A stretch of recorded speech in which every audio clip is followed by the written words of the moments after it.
17세기 에도 시대의 일본은 기독교인을 가려내기 위해 후미에를 실행했습니다. 예수님 그림을 밟고 지나가면 살려주고 그러지 못하면 고문과 처형을 했죠.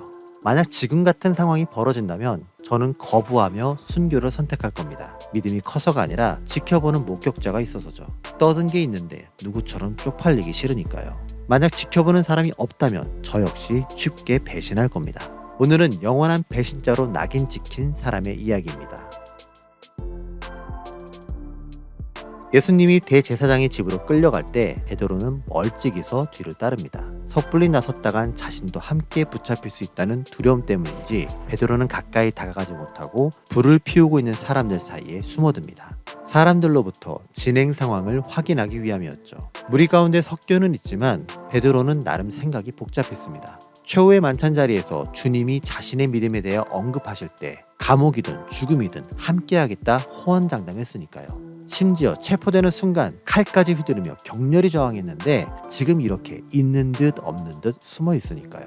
뭘 어떻게 해야 할지 모르는 자신이 괴롭기도 하고 벌어진 상황도 두렵습니다. 그때 대제사장의 여종이 불빛에 비친 베드로를 알아봅니다. 너 나사렛 예수와 같이 있었잖아. 너도 그의 제자잖아. 하지만 베드로는 이를 부정하며 예수를 알지 못한다고 잡아떼죠. 잠시 후에 다른 사람이 다시 베드로에게 묻습니다. 예수가 갈릴리 출신인데 너도 거기 사투리를 쓰는 걸 보니 한패가 분명해. 그러나 베드로는 또다시 부정하며 예수와 관계없다고 선을 긋죠.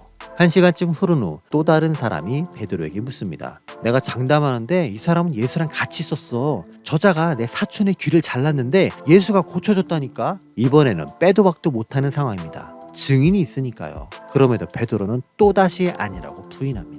그 후 우리가 익히 들은 것처럼 닭이 울었고 베드로는 밖으로 나가 심히 통곡하죠. 그간 우리는 예수님의 수제자이며 온갖 기적을 다 목격했음에도 3번씩이나 철저하게 부인하고 잡아떼는 베드로를 향해 천하의 불쌍놈이자 쳐 죽여도 시원찮을 놈이라며 비난해왔습니다. 싸가지가 영도 없네.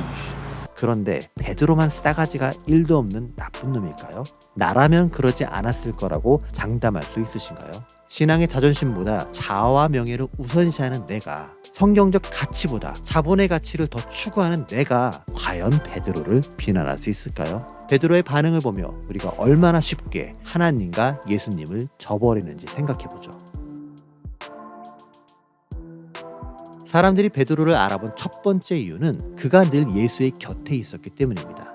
회당에서 가르치거나 사람들의 병을 고쳐주거나 기적을 행할 때 예수의 곁에는 늘 베드로가 있었죠. 마치 1+1처럼요. 그렇기에 눈썰미가 좋다면 예수의 그림자 같았던 베드로의 얼굴을 기억할 수 있습니다.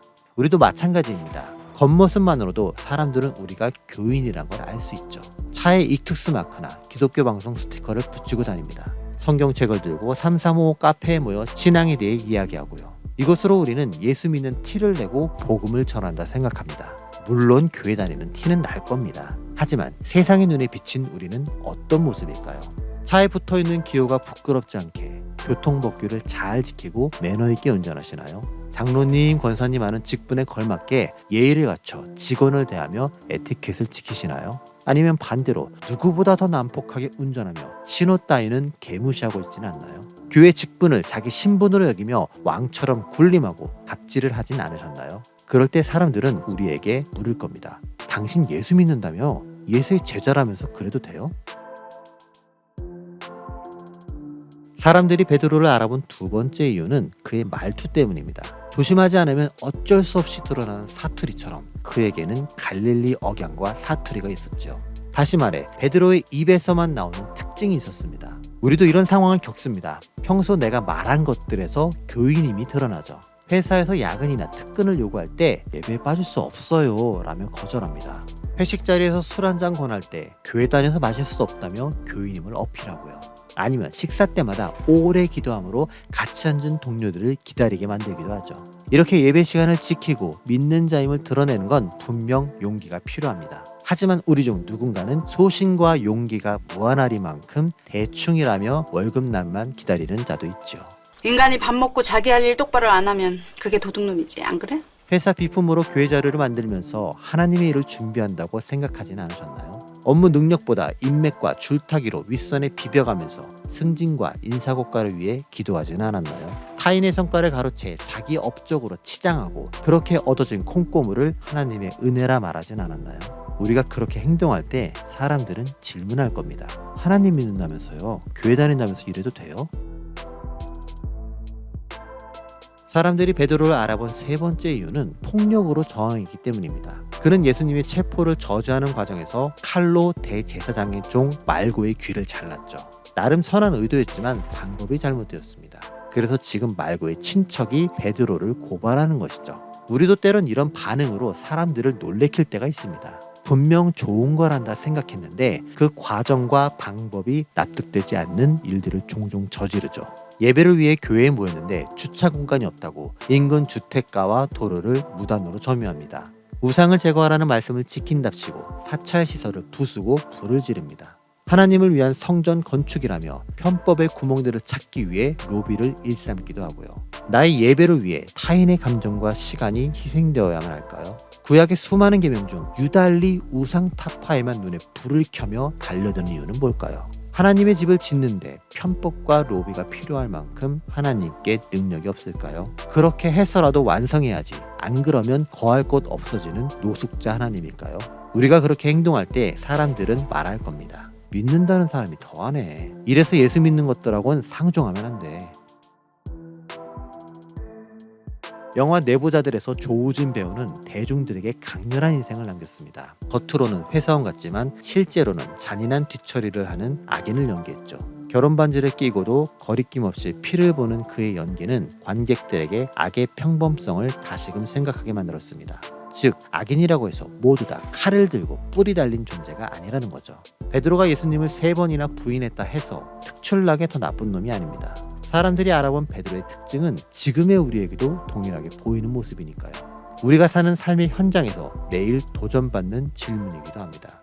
때론 크리스천으로서 믿는 사람으로서 거룩한 구별됨이 아닌 세상 사람보다 더 못나고 더럽고 추한 모습을 보일 때가 있습니다. 평소에 사람들에게 교회 다닌다 자신있게 말했으나 그 의리가 오래가지도 못하죠. 카멜레온 변색하듯 필요에 따라 입맛대로 믿음이 바뀌기도 합니다. 그때는 그랬는데 지금은 아니라며 비닐봉지 날라가듯 태도를 바꿉니다. 그런 우리가 과연 베드로에게 나쁜 놈이며 배신자라고 욕할 수 있을까요? 킥하면 너도 똑같은 놈 되는 거야. 우리도 베드로처럼 삶의 현장에서 늘 질문을 받습니다. 내가 믿는 하나님이 진짜라면 그것을 어떻게 보여주겠냐 묻습니다. 내가 믿는 예수가 진짜라면 그분을 어떻게 닮아가는지 삶으로 보이라 합니다. 내가 소속된 교회 공동체가 정상이라면 어떻게 선한 영향력을 보일지 궁금해합니다. 결국 베드로의 부인이 말하고 있는 것은 우리가 어떻게 믿음을 지키며 유혹에 빠지지 않을 수 있냐가 아닙니다. 오히려 세상 사람들이 우리를 통해 예수를 경험할 수 있느냐의 문제입니다. 기독교가 개독교라 불리는 이때 우리는 그들에게 믿는 사람답다는 인식을 주고 있는지, 그래도 이 사람은 교인 치고는 괜찮아, 상식이 통하고 예의가 있어, 가까이 해도 될 만한 사람이야, 그가 다니는 교회라면 사이비는 아닐 거야, 그가 따르는 목사라면 돈 갖고 장난하고 교회 세습하는 이상한 짓거리는 안 할 거야, 이런 생각을 갖게 하는지 돌아보자는 것입니다. 내 삶의 자세가 내가 믿는 하나님이 누구인지를 드러냅니다. 타인을 향한 나의 마음이 예수님의 가르침을 나타냅니다. 세상에서 보이는 내 행동이 내가 속한 교회를 보여줍니다. 교회를 기독교냐 아니면 개독교냐로 만드는 건 결국 나 자신입니다.